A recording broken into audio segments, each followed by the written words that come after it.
There's actually there's a legal term for people that come from abroad in this country. It's called vreemdeling, and there's even there's even an authority for it. It's called vreemdelingenpolitie, which is like strangers police. So this is very strange to me that when the fact that you come from another country makes you a stranger, and strange means something you don't really want to get to know. Welcome everyone, my name is Aurelia Rita Marcellus from Africa Web TV, and today we are here in Amsterdam at the Tropical Museum where Foundation Max van der Stoel has organized Afrikadag, and the theme of this time will be about migration. So kindly join us, let's see what kind of topics will come up, what are the views of the people about migration.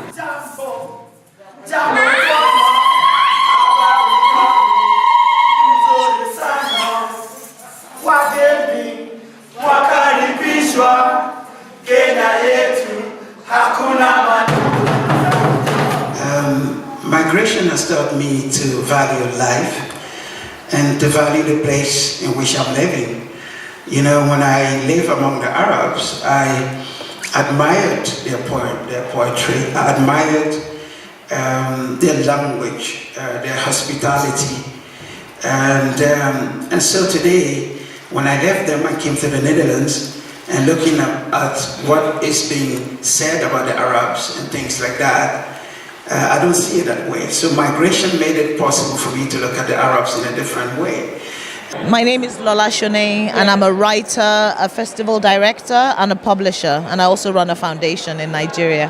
And today we had a topic about migration. We did. And what's your view about the extreme ideologies of migration, especially now in Europe? Sometimes I struggle to understand how people do not appreciate, and this is a very, to simplify it, that movement is one of the most natural things, to human beings, and therefore should not be, a surprise at all. And of course, people move for different things, for economic empowerment, and in today's world, it could just be for opportunities, it could be for a better life, it could be for one's children. Did you know that in Africa there are 2,000 languages, and did you know there are more than 40 countries?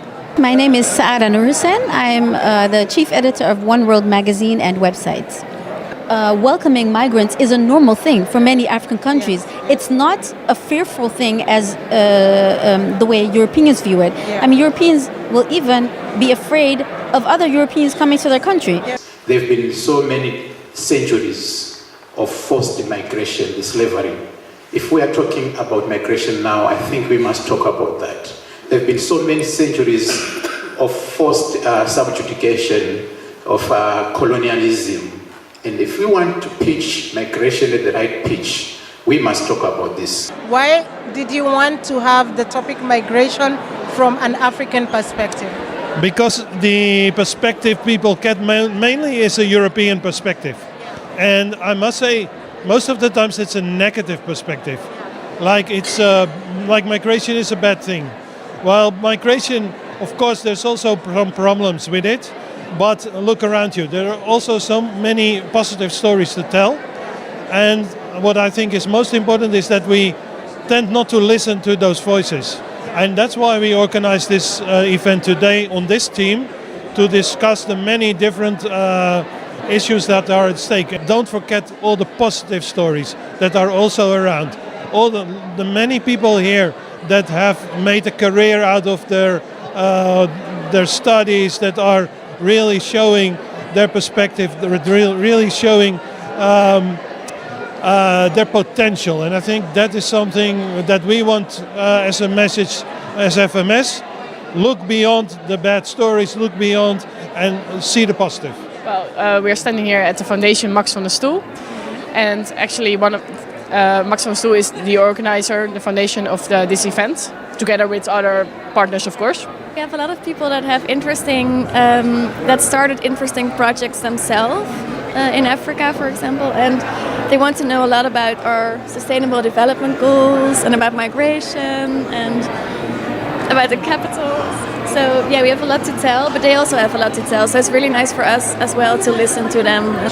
No, I'm always an Ethiopian man. So this is the conversation that many Dutch people ask me as well. Like, are you Dutch or are you Ethiopian? No, I'm an Ethiopian. I'm an African man. I can never change that. I can never change that from the looks of it. So, and I always ask the same question back to a lot of white people. I always ask them, like, look, I came to this country when I was 3 years old.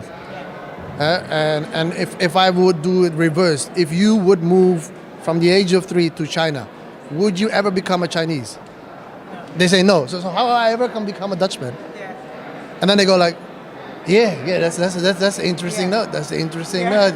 That's something interesting that you just say. I said, no, I am an African man, and when you accept me for the diversity that I am, and we both are diverse from each other, then we can really have respect for each other and also respect for our cultures.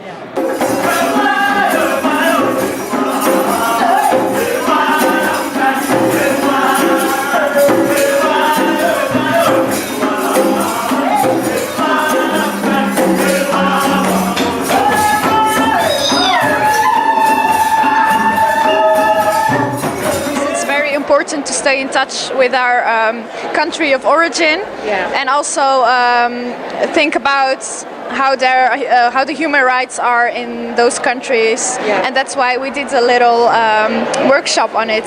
Okay, what was your workshop about? It was about repression in the northern part of Morocco, in the Rif, because there's a lot of issues going on there.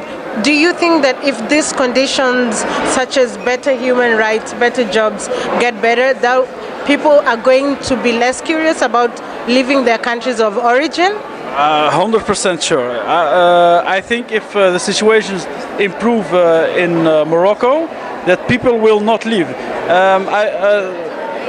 Like 2 years ago, people in northern Morocco, they were peacefully demonstrating for human rights, for better healthcare, for more job opportunities. And people did this because they said, we don't want to migrate anymore to Europe. People in Africa, they don't really want to migrate. They have beautiful countries, but there are certain reasons why people are leaving. Did you know that people in Africa speak more French than even in France itself? You can connect with everybody if you are really interested in the person next to you, and try to relate to each other, try to understand, and search for the common, the things in common instead of the things that are different. Because even if with you, I can find things that are different. We're talking to people here about politics and about how social democracy might help them, and that's actually why Prosper and I were in a heated discussion. Africa is dynamic, it's vibrant, but it doesn't take away that there are many challenges. And I believe to face those challenges, we need to bring about ideas. We need to encourage ideas. We need to not be frightened to be challenged when ideas face us that we're not familiar with.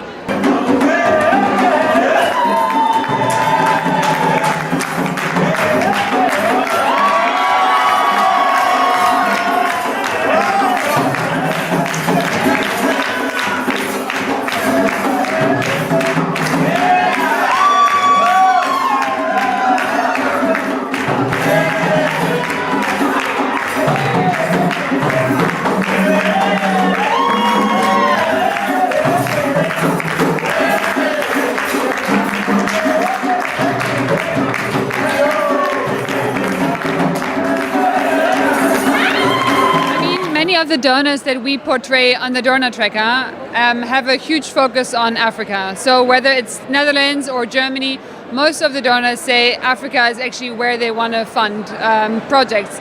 So what we do is we take a closer look at, do they actually realize what they say in their strategies? Do they actually fund Africa? Because often then you see the numbers don't match the strategy or what they're saying, because actually most of their money goes to middle income countries in Asia for infrastructure projects, for instance, while they say we want to fund education in sub-Saharan Africa. So I've been invited to talk about my publication, which is Something We Africans Got.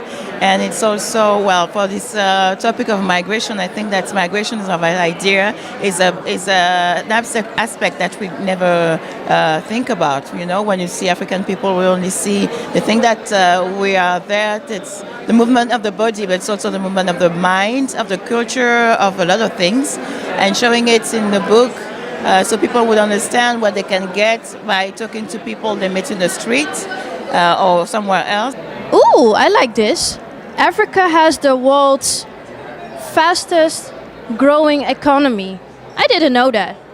It was really interesting to start this debate and this discussion also with the audience on how we can actually redesign this integration. We know that it's not working, but what do we need to make it work? What can we make to make the newcomers have a fair start? We really have to look at the individual. So what do people need? Like many newcomers from Eritrean backgrounds come from a rural area, for instance. Maybe they need some extra investment in other things, and maybe we can use the skills that they used in the rural areas here as well. Can you tell us what WARN is meant for? WARN is an organization to fight against poverty of the entire world. Our focus is on Africa. We're trying to get Minister Kaag to help Global Fund. Global Fund can fight against sickness in Africa like tuberculosis and malaria and AIDS. Actually, every country should do that from Europe, but not everyone is doing it yet. And only 25% of that money is going to the most poor countries in Africa. And we think 50% of the money should go to the poorest. The pockets are made hand-woven type of clothes, made in this one in Gambia, this one in Ethiopia, the one I'm wearing. And we do also in Mali different types of t-shirts and products. I'm talking to Doris. She's 42 years. Oh, she has HIV. But I believe in my dream, and I believe in the dream that I have, and that, and I also believe in being an inclusive person, and what that means. It means, you know, that we have to help one another. We have to see the talent of one another. We have to give each other opportunities, remove the obstacle, and try to make sure that everybody develop in their own way. I think as with all things, you have positive effects and you have negative effects. So it's not that clear cut as something being good or bad. And I think what happens a lot in the public discourse about these topics is that a lot of some people, they tend to only focus on the negative aspects or only on the positive aspects. Most of the things people say that affect how you feel about it comes from a place of ignorance. Yeah. If more people would be interested and put time in understanding why somebody is on that place and that time, that I think maybe that's when there will be an equal understanding of the situation. I see a world without border. So that is the whole perspective I have. All the rest is about how someone can move from Africa to Europe and someone move from Europe to Africa. And we can talk about it in different ways, but saying that Africans must to stop to come to Europe, I don't agree with that. So that way I can say also Europeans must to stop coming to Africa. My name is Solange Domaye. I am the Honorary Consul from Chad in the Netherlands, and I am also the CEO of Afric. Afric is a consultancy company. It's Afric connecting European business with Africa. This event, it's a great event. I've been living here for almost 19 years, and I attended for the very first time. And I will definitely come back next year, especially to hear new ideas, meet new people, and see such a generation of inspiring youth that completely have a different idea about Europe and also about Africa. And so it is a very great event to be part of it.